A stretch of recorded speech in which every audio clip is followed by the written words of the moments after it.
Bonjour à toutes et à tous, si jamais nous avons des hommes qui nous ont rejoints aujourd'hui. Je vous remercie de nous rejoindre pour ce webinaire consacré au Quartier Women's Initiative.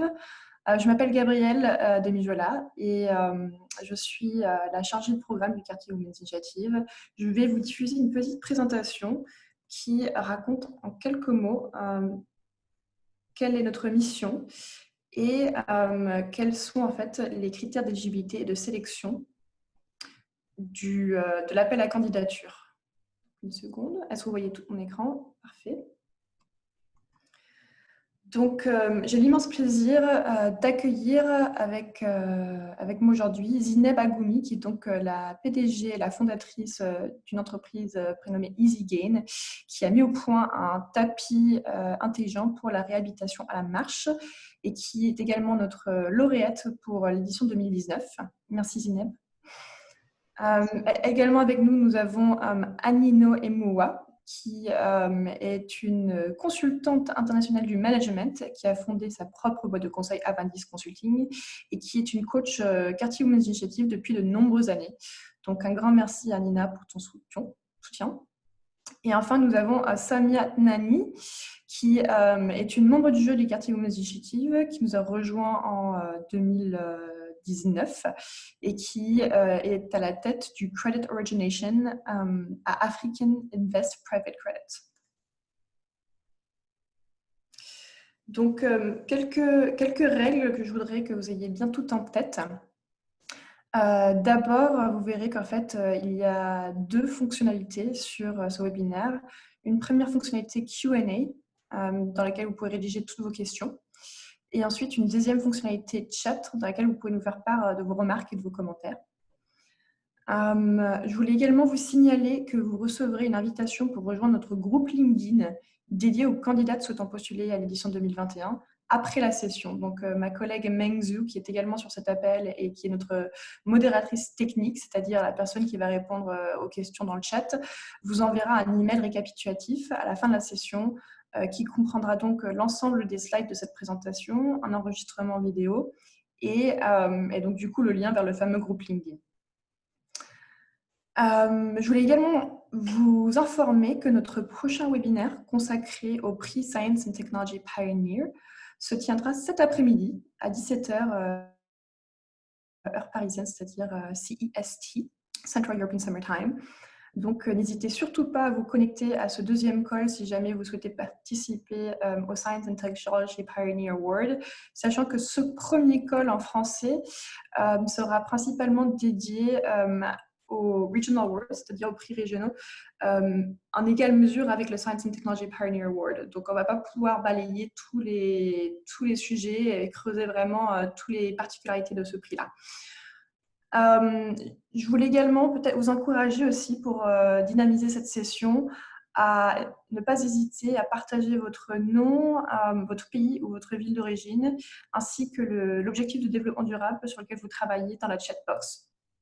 Donc, n'hésitez surtout pas à faire ça pendant cette présentation.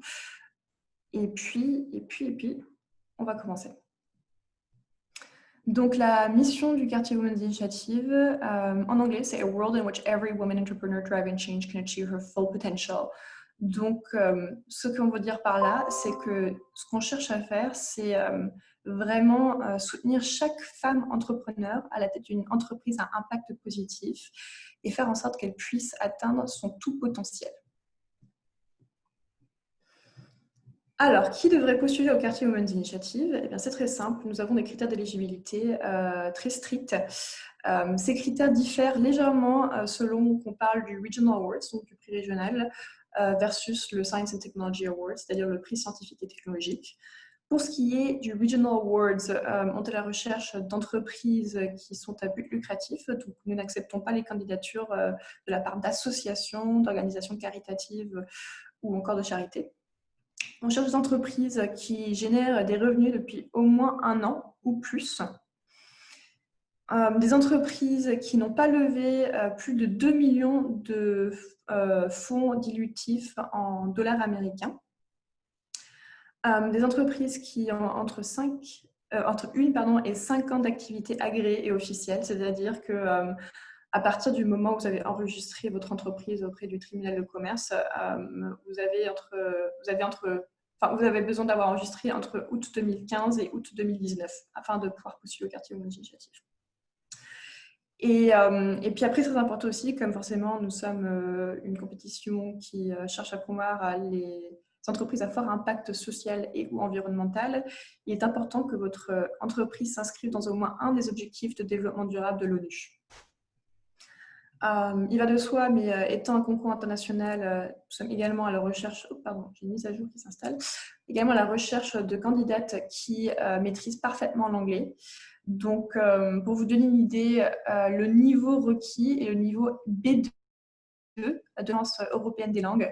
Donc, ce qu'on veut dire par là, c'est que vous devez être capable d'exprimer vos idées de manière claire et concise, de comprendre des concepts complexes et d'avoir une grande aisance rédactionnelle. On accepte des candidates qui ont plus de 18 ans, donc qui sont majeurs. Et enfin, très important, on cherche surtout à s'assurer que les candidates puissent s'engager à respecter le temps imparti au programme éducatif. Parce que du coup, une des grandes forces du quartier Women's Initiative, ce n'est pas tellement le fait qu'on vous donne un prix financier, c'est également en fait, tout le capital humain qu'on peut vous fournir. Et par là, j'entends en fait le Fellowship Program. Donc, je vais vous en parler un peu plus par la suite.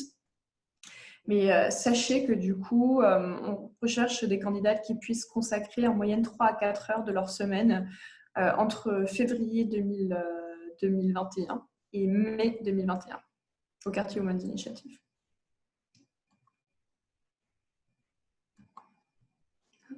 Alors, je pense que j'ai ma slide qui n'est pas avancée. Alors, un instant.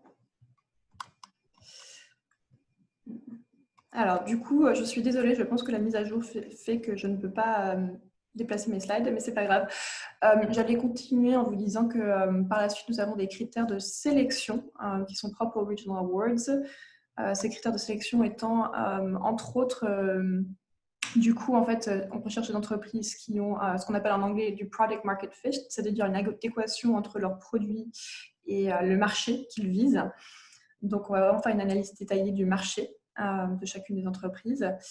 On fait également très attention aux caractéristiques de l'équipe dirigeante et du coup, au-delà de ça, également le caractère de la fondatrice, afin de s'assurer que son caractère reflète les valeurs de quartier qui sont donc la générosité, le partage, l'ouverture d'esprit et puis l'indépendance. Au-delà de ça, on cherche également des entreprises qui ont un impact positif, social et intégré. Et je sers vraiment à mettre en exergue le mot intégré, qui donc en fait veut dire qu'il faut qu'il y ait une certaine intentionnalité derrière l'impact que vous produisez. Donc vraiment, il faut que ce soit au cœur de votre entreprise. L'ADN de votre entreprise doit être de vouloir avoir un maximum d'impact social et ou environnemental sur la société ou sur l'environnement. Alors, je vais voir si je peux déplacer mes slides. Non, je pense que mes slides sont également toujours... je m'en excuse. Pour continuer, un autre critère qui a son importance, c'est la viabilité financière du modèle commercial, c'est-à-dire financial viability of the business model and financial model. Parce que ce qu'on entend par là, c'est que c'est vrai que pour le Regional Awards, on soutient des entreprises qui, comme je vous l'ai dit, génèrent déjà du revenu depuis une année ou plus et qui sont suffisamment matures pour pouvoir en fait démontrer qu'elles ont atteint un certain traction, comme on dirait en anglais. Donc vraiment, il faut qu'elles aient... alors j'ai l'impression que ma mise à jour est complète. Donc il faut que ce soit des entreprises qui en fait ont mis en place un plan de développement qui intègre en fait du coup des KPIs, c'est-à-dire des Key Performance Indicators, leur permettant ensuite de réévaluer leurs objectifs à l'aune de ces KPIs et de l'adapter si besoin. Donc, ça, c'est les critères d'éligibilité pour les Regional Awards. Ah, voilà, très bien, je peux déplacer mes slides, donc c'est parfait. Je vais accélérer parce que du coup, j'ai également le Science and Technology Pioneer Award à vous présenter. La seule principale distinction entre le Science and Technology Pioneer Award et le Regional Awards, c'est le fait que pour le Science and Technology Pioneer Award, on cible principalement les entreprises qui ont fondamentalement axé leur business model sur une innovation scientifique ou technologique. Donc, ce que j'entends par là, c'est des entreprises qui ont, par exemple, développé une nouvelle technologie ou qui ont découvert une nouvelle science ou qui encore ont mis au point un nouveau procédé industriel complexe. C'est des entreprises qui se distinguent dans le sens où elles font plus que juste formuler un modèle commercial ou un business model disruptif. Elles vont encore plus loin. Elles sont vraiment en train de révolutionner le domaine dans lequel elles se trouvent. Et étant donné que du coup, elles sont vraiment à la pointe de la science ou de la technologie, c'est une entreprise qui met un peu plus de temps pour croître. Et c'est pour ça qu'en fait, on a également changé le critère d'éligibilité par rapport au nombre d'années d'existence de l'entreprise. Plutôt que de chercher des entreprises qui ont entre 1 et 5 années d'existence, on cherche des entreprises qui sont en phase précoce de leur développement, c'est-à-dire des entreprises qui atteignent un minimum du TRL 4. Donc le TRL, en anglais, c'est le Technology Readiness Level, c'est-à-dire la préparation technologique. Donc c'est un niveau qui a été mis en place par la NASA. Si jamais ça vous intéresse, on a en fait mis un lien vers un dossier qui vous présente en fait tous les différents niveaux. Comme ça, vous pourrez vous auto-évaluer et déterminer dans lequel entre votre business. Mais sachez qu'on cherche un minimum de niveau 4 et que les entreprises qu'on soutient par le biais de ce prix ne peuvent pas avoir commercialisé leurs produits depuis plus de 5 ans. Pour ce qui est des autres critères, je ne vais pas les couvrir parce que de toute manière, ils sont identiques aux Regional Awards. Par contre, ce que je vais faire, c'est que je vais balayer très rapidement les critères de sélection. Sachant que la principale différence pour les critères de sélection, c'est le fait que du coup, on cherche une innovation technologique, de 1. De 2, que du coup, on ne cherche pas forcément à ce qu'il y ait une parfaite adéquation entre le marché et le produit, parce que c'est des entreprises souvent un petit peu plus précoces. Donc, on cherche plutôt à étudier la stratégie d'accès au marché de ces entreprises-là. Et de 3, de même, elles n'ont pas forcément une viabilité évidente du modèle commercial. Donc, ce qu'on va surtout faire, c'est qu'on va axer notre étude sur le plan de développement futur de l'entreprise. Et enfin, pour ce qui est des 7 autres critères, ceux-ci sont identiques aux critères de sélection pour le prix régional. Donc, je ne vais pas rentrer dans les détails. Alors, pourquoi postuler ? Je pense que du coup, c'est peut-être la partie que la plupart des candidats maîtrisent le mieux. Mais comme je vous disais tout à l'heure, Cartier se distingue de la plupart des autres prix similaires aux nôtres parce qu'en fait, le soutien qu'on donne aux candidats est vraiment compréhensif. On leur apporte du capital financier, c'est-à-dire 100 000 $ de financement pour les lauréates et 30 000 pour les finalistes, mais également du capital social, c'est-à-dire en fait une visibilité médiatique, une exposition internationale sur une scène mondiale, un accès à une communauté internationale de renom composée d'experts, de pairs, de supporters et d'investisseurs. Et enfin, tous nos candidats peuvent vraiment compter sur notre soutien régulier et à long terme pour développer leur business. Pour ce qui est du capital humain, encore une fois, on ne va pas rentrer dans les détails, mais sachez que du coup, il s'axe sur 4 grandes composantes qui sont donc en fait qu'on va essayer de faire en sorte d'aider les candidates à préparer leur modèle de prévision financière et s'assurer qu'elles comprennent bien comment le modèle de prévision financière s'articule avec le modèle commercial. De 2, on leur fournit du mentoring stratégique.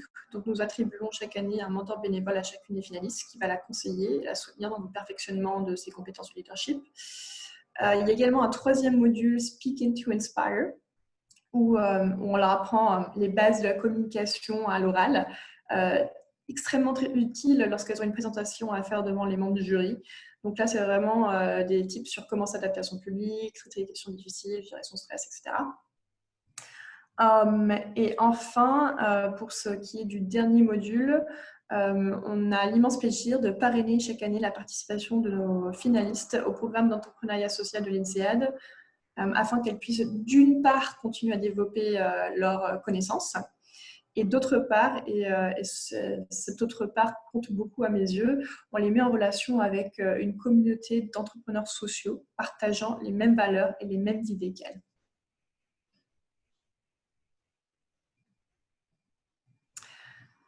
Alors très bien. Maintenant, je vais peut-être céder la place à nos speakers parce que bien évidemment, nous avons la chance aujourd'hui d'avoir une coach, une membre du jury et une finaliste parmi nous. Donc, nous avons un beau panel représentatif des 3 rôles les plus symboliques du quartier Women's Initiative. Je vais commencer par toi, Zineb. Est-ce que tu m'entends, Zineb? Est-ce que tu veux bien rallumer ton micro? Oui, c'est bon. Alors, Zineb, tu es bien entendu donc, du coup, une finaliste 2019, donc une finaliste l'an passé. C'est-à-dire que ton expérience avec le quartier Women's Initiative ne date pas d'il y a si longtemps que ça. Donc, je me demandais si tu pouvais peut-être partager avec nous ton parcours et peut-être dire un mot ou deux sur ton entreprise. Ah oui, alors moi, donc, je suis née au Maroc, j'ai grandi au Maroc et j'y ai fait ma prépa. Je suis arrivée en France en 2011 pour faire un double diplôme à l'école centrale et à l'ESSEC, donc un peu d'ingénierie, un peu de business school.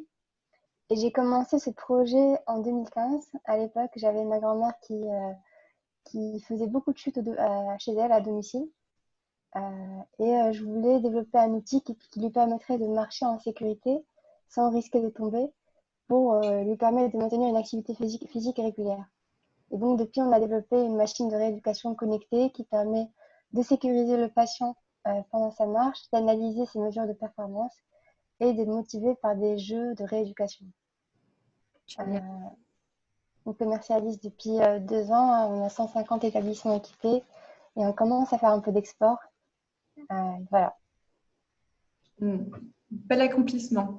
Et maintenant, je vais passer à Samia, qui est donc notre membre du jury. Samia, si tu pouvais peut-être nous détailler ton parcours et nous dire en quelques mots ce qui t'a le plus marqué à travers ton expérience en tant que jury pour le quartier Women's Initiative.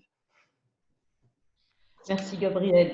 Alors moi, j'ai fait des études de commerce, puis un doctorat en finance à Paris.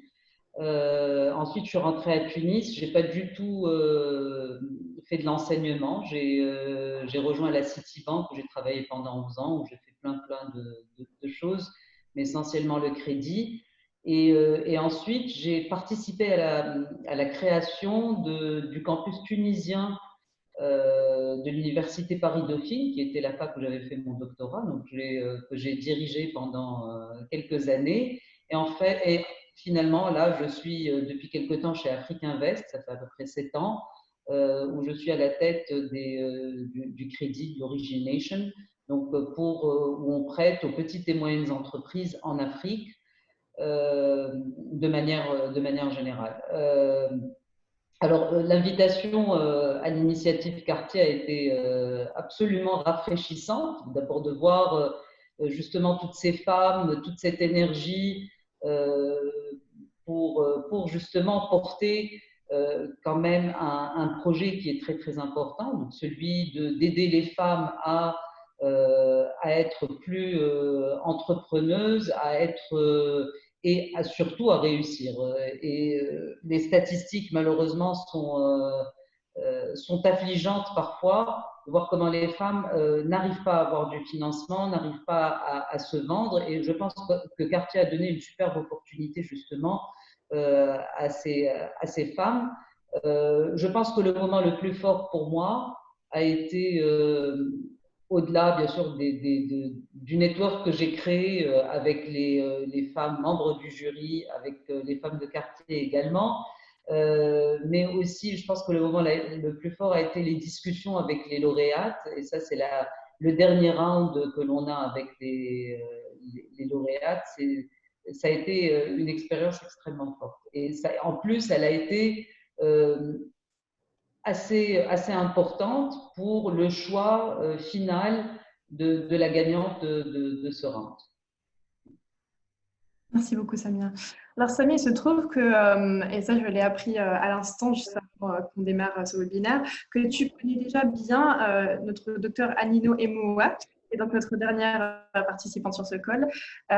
Donc, Anino, je m'adresse maintenant à toi. Même question, est-ce que tu peux nous détailler ton parcours et vraiment peut-être nous dire en quelques mots quels sont les temps forts qui t'ont le plus marqué en tant que coach Quartier Women's Initiative? Ok, bonjour à tous et à toutes.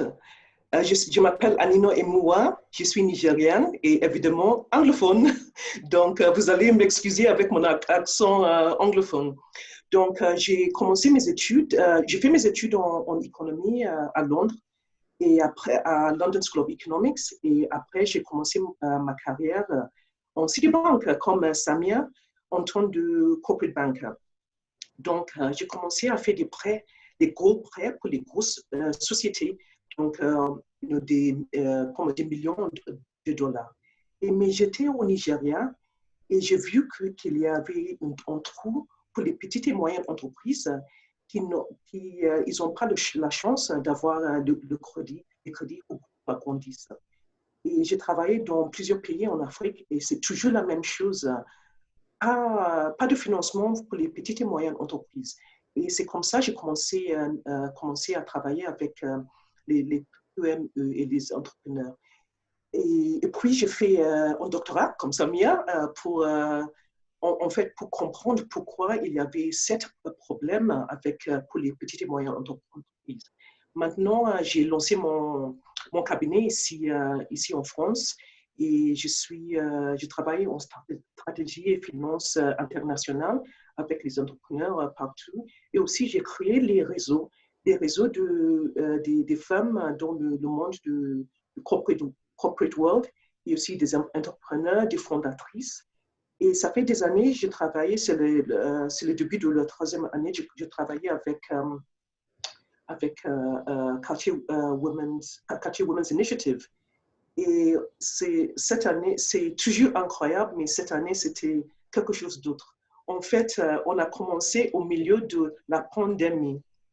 Et il y avait cette femme, les entrepreneuses très bosseuses, très innovantes, et ils ont été au milieu de ces problèmes. Et tout de suite, la communauté, on a essayé de soutenir ces entrepreneurs avec les webinaires, des informations, de créer des liens entre les fellows. Il y avait les fellows qui étaient en Chine, ils ont traversé cette épreuve parce que c'est eux, ils ont commencé d'abord. Donc, pour avoir le témoignage, je crois, ça a aidé les entrepreneurs pour comprendre comment comment on peut traverser ces difficultés.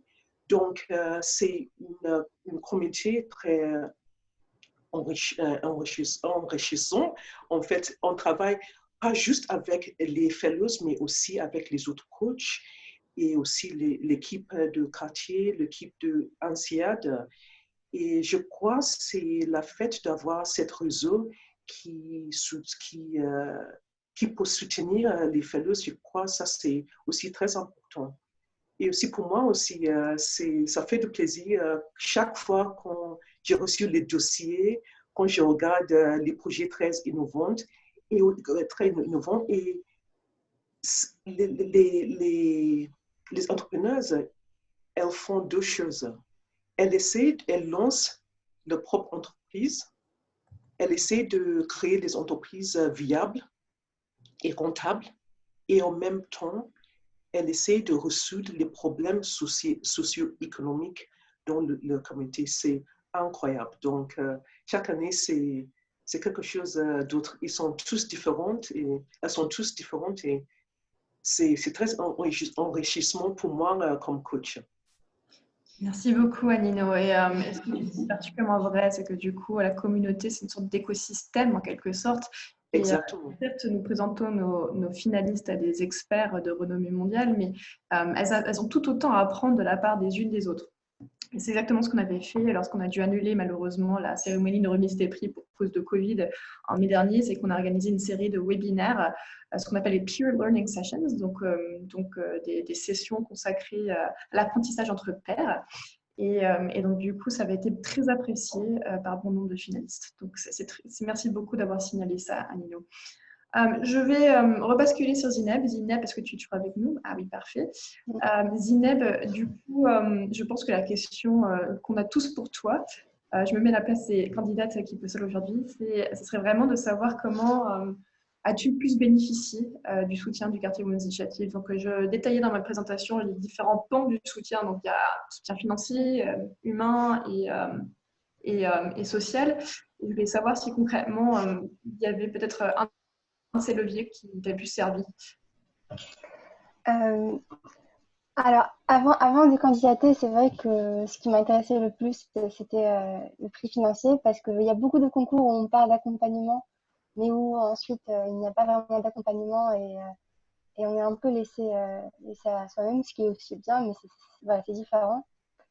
Et je me suis rendu compte que la semaine qu'on a passée, les 10 jours qu'on a passés entre candidates, avec les coachs, avec l'équipe quartier et entre nous, nous a énormément soudés, au point qu'au départ, il y a des personnes qui ont pleuré. C'était tellement fort comme moment.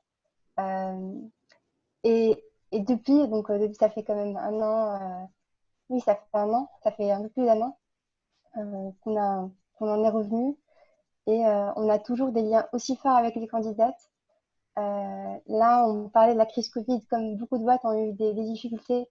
On a été aidé par les candidates un peu partout dans le monde. Moi, je suis particulièrement en contact avec une candidate en Cameroun, aux Philippines et aux États-Unis. Et c'est super intéressant d'avoir les retours, d'avoir le soutien. Et donc, c'est vraiment pas de la communication et du marketing du concours, c'est un énorme gain de ce concours. Je sens que où que j'aille aujourd'hui dans le monde, j'aurai quelqu'un, déjà chez qui squatter, mais aussi quelqu'un qui peut me donner des contacts, des conseils intéressants sur son pays. Si je veux exporter en Asie, je suis en contact avec la candidate philippine qui me donne des contacts distributeurs, etc. Et ce qui a été aussi intéressant, c'est la semaine à l'INSEAD. On s'ouvre un petit peu plus, donc il n'y a plus maintenant que des femmes, il y a aussi des hommes de tout âge qui ont des projets sociaux partout dans le monde, et c'est une semaine très forte également. Mais voilà, donc je pense que ce qui m'a le plus marqué personnellement, c'est vraiment la relation que j'ai nouée avec les candidates et l'équipe quartier.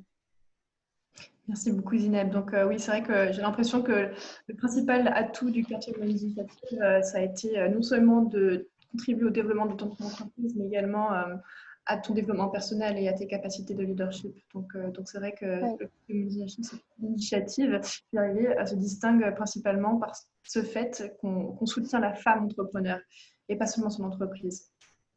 Je veux juste revenir aussi sur la semaine qu'on passe ensemble. Il y a pas mal d'ateliers super intéressants, notamment des ateliers sur la parole en public, comment présenter une stratégie financière sans que ce soit ennuyant pour la personne qui écoute. Ça peut paraître anodin, mais c'est pas si simple. Et donc, on apprend pas mal de choses qui nous permettent ensuite de nous développer nous-mêmes dans la présentation de nos projets. Donc, je vais maintenant me tourner vers Samia. Samia, quel est le profil type d'une candidate recherchée par les membres du jury du quartier Women's Initiative? Et je te poserai une deuxième question aussi, qui est donc, y a-t-il une candidature qui t'a vraiment marqué, qui t'a particulièrement plu l'an dernier et qui ensuite, par la force des choses, a été sélectionnée en tant que finaliste ou en tant que lauréate pour l'édition 2019? Merci Gabrielle. Alors, candidat type, je pense que c'est un peu difficile parce que je dirais que bon, la candidate doit d'abord avoir une bonne idée. Souvent, de ce que j'ai vu des différentes candidates qu'on a eues, c'est des personnes qui ont vécu quelque chose, un événement qui les a poussées à innover et à trouver une réponse, en fait, c'était assez amusant. Pour les 3 lauréates, en tout cas, que nous avions cette année, c'était des personnes qui avaient trouvé une réponse face à un problème qu'elles ont rencontré. Et je vois que Zineb, c'était exactement la même chose. Elle a eu une idée et de cette idée, elle est passée justement à la phase de création d'entreprise, ce qui n'est pas évident, hein, parce que donc forcément, il y a un gène d'entrepreneur que toutes ces lauréates avaient. Je pense qu'elles avaient toutes un niveau d'énergie extrêmement, extrêmement fort. Et au-delà de ça, elles ont trouvé donc la bonne idée, tout en trouvant un moyen d'avoir un but lucratif, quoi, de faire de l'argent de cette idée. Et puis toute la question, je dirais, est de comment rendre ce projet pérenne, c'est-à-dire comment non seulement dépasser la phase de lancement de cette société, mais aussi de grandir, de monter en échelle et de pouvoir faire de l'argent. Donc moi, je dirais, si j'ai à juger une société, ce serait ça. Bien entendu, j'ai oublié de mentionner le côté impact qui est effectivement essentiel à toute cette approche toute l'approche de Quartier Women Initiative. Donc, non seulement l'impact, la bonne idée qui puisse offrir la pérennité à l'entreprise, c'est-à-dire avoir de l'impact sans pouvoir faire de l'argent, c'est sûr que ce n'est pas tenable. Donc, je pense que c'est cette dualité et bien sûr l'énergie qui est donnée par la femme qui porte le projet. Alors, franchement, moi, j'ai aimé les trois lauréates. Les 3 m'ont touchée pour quelque chose de particulier. Au départ, nous avions, et moi-même, un premier choix qui était plus vers une femme qui trouvait une solution logistique pour les malades chroniques pour pouvoir se fournir de médicaments, donc pour qu'il n'y ait pas d'interruption. Et donc en Égypte, et c'était absolument une idée absolument géniale et bien faite. Et on voyait bien que la société arrivait non seulement à trouver, à faire de l'argent, mais aussi à trouver un moyen de grandir de manière pérenne. Il y avait également une autre société qui offrait du catering dans les écoles pour lutter contre l'obésité et la malbouffe, je dirais de manière générale, qui était absolument pleine d'énergie, pleine d'idées, et elle voulait offrir à ses enfants quelque chose de bien. Et donc, elle en a fait une idée et je trouve qu'elle aura toutes les chances de succès. Celle-ci était en Arabie Saoudite. Et finalement, celle qui a gagné était une femme qui offrait une solution aux jeunes mamans et qui s'est transformée ensuite en femme enceinte. Donc, femme enceinte, jeune maman, voire maman, et des solutions d'écoute et de comment se retrouver, donc de network, d'entraide entre les jeunes mamans, d'écoute de professionnels, que ce soit entre diététiciens, médecins, etc. Et qui offrait par ailleurs quelque chose d'assez exceptionnel qu'elle n'avait pas mis d'ailleurs au départ dans son pitch. Elle donnait la possibilité de lutter contre la violence conjugale et contre les children abuse, c'est-à-dire les violences aussi contre les enfants ou autres. Et ça, on l'a découvert dans la discussion qu'on avait avec elle, qu'elle n'avait pas réellement mis en évidence parce que probablement elle ne voyait pas le côté pécunier, mais en termes d'impact, c'était énorme. Et finalement, notre choix s'est porté vers cette candidate qui, par ailleurs, a un niveau d'énergie extraordinaire et qui a présenté son projet de manière absolument fantastique. Tout à fait. Cette candidate Nadia, elle ne me laisse pas indifférente. J'ai eu l'immense honneur de pouvoir participer, entre autres, à sa présentation finale devant les membres du jury. Et c'est vrai qu'en fait, c'est une candidate qui s'est vraiment dévoilée au fil de la compétition. Elle a montré un autre visage sur la fin qui a séduit les membres du jury. Donc maintenant, je me tourne vers Anino. Anino, ma question pour toi. Comme je disais au début, tu es une coach pour les quartiers Women's Initiative depuis de nombreuses années déjà. Donc une coach fidèle au programme, donc je t'en remercie.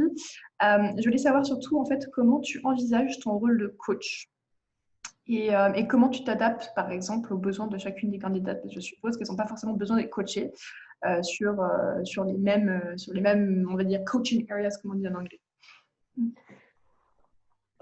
En tant de coach, on est tout, on est polyvalente. On est accompagnateur, on est consultante, on donne des conseils, on soutient, on encourage. On apporte nos expériences, en fait, parce que en tant que coach, en coach, il y a plusieurs rôles et on est prêt à faire tout pour nos femmes, en fait. On fait tout pour elles. C'est-à-dire, ils sont tous très buzzeuses, ils sont tous très innovantes, mais aussi, ils ont des atouts différents. Donc, il faut comprendre chaque femme pour voir où elle a besoin de plus de soutien. Si c'est en termes de stratégie, de financial modeling, par exemple, en termes de marketing, en termes de leader, de agrandir l'équipe. Donc, il faut avoir, comme on dit, en bien connaissance de tous les rôles d'une société, en fait. Parce que pour avoir, en fait, pour gagner, déjà, il faut être on top de tout. Tous les secteurs, marketing, sales, financement, pour, en anglais, to scale up, how can you scale up? Donc, il y a plein de choses on fait pour elle. Et parfois, il y a des moments forts d'émotion. Donc, on est aussi parfois des thérapeutes aussi. Donc, il y a plein de choses. Mais en fait, je crois que c'est nécessaire de donner la confiance à cette femme parce qu'elle travaille elle travaille très bien. Ils ont beaucoup de choses à faire. Et en plus, il y avait le concours aussi. Donc, on essaie de les aider. Parfois, elles sont très prises. Donc, parfois, il faut décaler les séances, parfois, au fur et à mesure de leur programme aussi. Et aussi, très souvent, les femmes, en plus de Cartier Women's Initiative, ils sont en train de lever des fonds. Et ça, c'est pas évident. C'est difficile pour une petite entreprise de chercher pour lever les fonds. Donc, parfois, on donne des conseils aussi pour travailler avec les venture capitalists et avoir l'accès aussi. Donc, on fait tout. En fait, Adino, le coach, c'est un peu comme la femme à tout faire, c'est ça. Donc, vous avez la casquette de CMO, de CTO. C'est ça. C'est ça. Non, mais c'est vrai que les coachs sont extrêmement investis dans la réussite de l'entreprise de leurs finalistes. Et c'est vrai que on demande aux coachs de signer une sorte d'agreement, de statement, c'est-à-dire une déclaration sur l'honneur au début du programme où ils s'engagent à contribuer X nombre d'heures par semaine, mais en réalité, je pense que des coachs dépassent largement ce volume horaire et c'est vraiment une preuve supplémentaire du fait que vous soyez vraiment engagé par notre programme et inspiré par nos finalistes. Donc, je vais finir par une dernière question à l'intention de vous trois. Donc, je vais peut-être commencer par Zineb, puis on peut suivre le même ordre. Donc, Zineb, Samia et Anino. Est-ce que vous avez un dernier conseil à donner aux candidates qui souhaitent postuler au Cartier Women's Initiative pour l'édition 2021? Alors moi, je dirais déjà oser candidater. Ne pensez pas que votre projet est trop jeune ou pas assez développé. Je suis la première à dire ça parce que honnêtement, j'ai candidaté et je me suis dit mais jamais je vais être prise. Et pourtant, voilà, j'ai été prise et ça s'est bien passé. Donc, oser candidater, n'ayez pas trop peur. Si la maîtrise de l'anglais n'est pas top, maîtrisez au moins le dossier. Après, à l'oral, ça va le faire, mais en tout cas, il faut que le dossier soit assez nickel en anglais. Et préparez aussi l'audit. Donc, je ne sais pas si l'audit continue d'être le même avec des appels téléphoniques et des visites. C'est ça. Tout ce qui est Ok. qu'on appelle due diligence en anglais. Donc, c'est l'occasion pour nous de vérifier toutes les informations qui nous ont été données dans la candidature. Et ce qu'on va faire cette année, pour cause de Covid, c'est plutôt que d'envoyer une équipe sur place qui va rendre visite aux entreprises et interroger donc l'équipe fondatrice, les clients, les distributeurs, etc. On va plutôt faire ça sur Zoom, par appel téléphonique. Ok. Mais la due diligence aura encore lieu cette année. Et c'est une étape Ouais, pour... c'est aussi très important. Et dernier conseil, c'est vraiment soyez vous-même. Si moi, on m'a toujours dit que je parle doucement, que j'ai pas l'air d'être voilà, d'être un requin du business. Et pourtant, en fait, il y a des membres du jury qui apprécient ça, qui associent ça à de la transparence. Donc voilà, quel que soit votre caractère, juste soyez vous-même et n'essayez pas d'être un type d'entrepreneur, ni dans le dossier, ni à l'oral. C'est très important de rester soi-même. Voilà. Et bon courage. Merci Gineb pour ces mots énergisants. Passe à Samy. Donc, moi, de mon côté, si j'ai un conseil, c'est de dire, c'est de participer exactement comme Zineb. Et l'essentiel est de participer. L'essentiel n'est pas de gagner. C'est un peu comme les Jeux Olympiques. Pourquoi? Parce que l'essentiel est de participer, parce qu'il y a un apprentissage qui se fait à mesure que l'on avance dans le processus et qui vous permet d'abord de structurer, de présenter. Donc, rien que l'exercice de candidature au départ, qui est de présenter son dossier, ça vous permet de structurer, de mettre en avant les points forts de votre dossier, de dire quel est l'impact, de faire des recherches, de comprendre quel est l'impact. Donc, c'est un exercice qui, de toutes les façons, ne peut être que bénéfique pour la société, parce que le quartier Women Initiative n'est pas une finalité en soi. Vous voulez faire grandir votre entreprise et donc tous ces entraînements que vous allez faire vont vous permettre de toute façon d'avancer dans l'avenir, de préparer un dossier que vous allez présenter un jour à un banquier ou à une entreprise de private equity. Donc c'est un exercice qui est extrêmement bénéfique et en plus il vous permet d'avoir un feedback et à mesure que vous avancez sur votre projet, sur ce qui est améliorable. Et bien entendu, personne ne connaît votre projet mieux que vous, mais c'est important de voir comment les personnes extérieures qui connaissent d'autres aspects, comme les aspects financiers, marketing, etc., en fonction des jurys, des coachs, de leur expertise, des personnes qui sont dans la due diligence, toutes ces personnes vont vous apporter des éléments qui vont vous permettre d'avancer. Donc, encore, je maintiens, le processus en soi est un processus qui est extrêmement enrichissant pour les candidates et je pense qu'elles sont gagnantes dans tous les cas, qu'elles gagnent ou qu'elles ne gagnent pas le prix, elles sont gagnantes parce que ça va leur permettre de mieux présenter leur projet dans l'avenir ou de corriger certains éléments si nécessaire. Merci beaucoup, Samy. En effet, le dossier de candidature équivaut à une sorte de mini business plan. Donc, une fois que vous avez mis au point votre dossier de candidature, il est certain que vous allez pouvoir le réutiliser pour asseoir votre vision stratégique pour votre entreprise. Je passe à Anino. Anino, tu es la dernière à participer sur ce call. Donc, est-ce que tu peux justement me dire si tu as un dernier conseil à fournir aux candidates qui souhaitent postuler? Oui, bien sûr. En fait, l'année dernière, j'ai fait partie du comité de sélection. Donc, c'est-à-dire, au début, j'ai vu plusieurs dossiers et on a sélectionné parmi les dossiers et après, il y avait le jury. Et je vais vous dire, malheureusement, on a éliminé plusieurs parce qu'ils n'ont pas rempli ils n'ont pas bien rempli la formulaire. Donc, il faut remplir très soigneusement la formulaire parce que même si vous avez un projet qui est bon, si vous n'avez pas, on n'a pas tous les éléments, malheureusement, nous allons désélectionner votre dossier. Donc, c'est très important. Et comme Zineb a dit, il faut oser.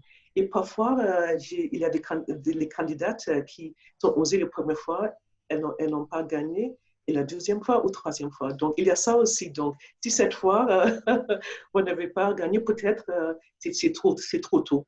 Donc, tu peux quand même essayer l'année prochaine. Merci Anilo, c'est vrai, c'est véridique. Donc, on a énormément de candidates qui postulent 2, 3, 4 fois d'affilée. Tant que vous restez dans ce créneau des 1 à 5 ans pour le prix régional, en fait, vous pouvez postuler autant de fois que vous le souhaitez. Et je dirais que cette année, sur l'édition 2020, il y avait au moins de mémoire 3 ou 4 femmes entrepreneurs qui avaient postulé par le passé, qui n'étaient pas entrées et qui avaient enfin réussi à atteindre le Saint Graal par la suite. Donc c'est un conseil très utile.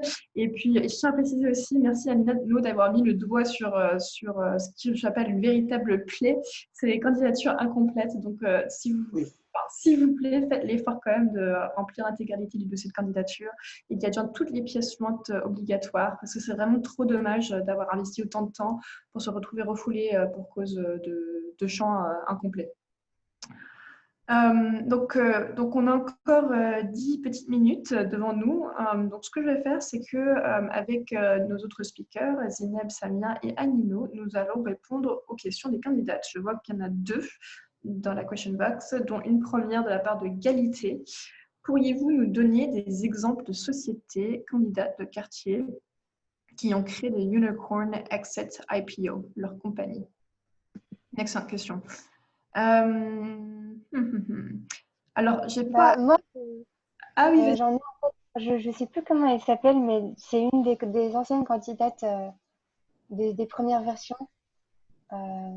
J'ai perdu son nom, Gabrielle, c'est la française.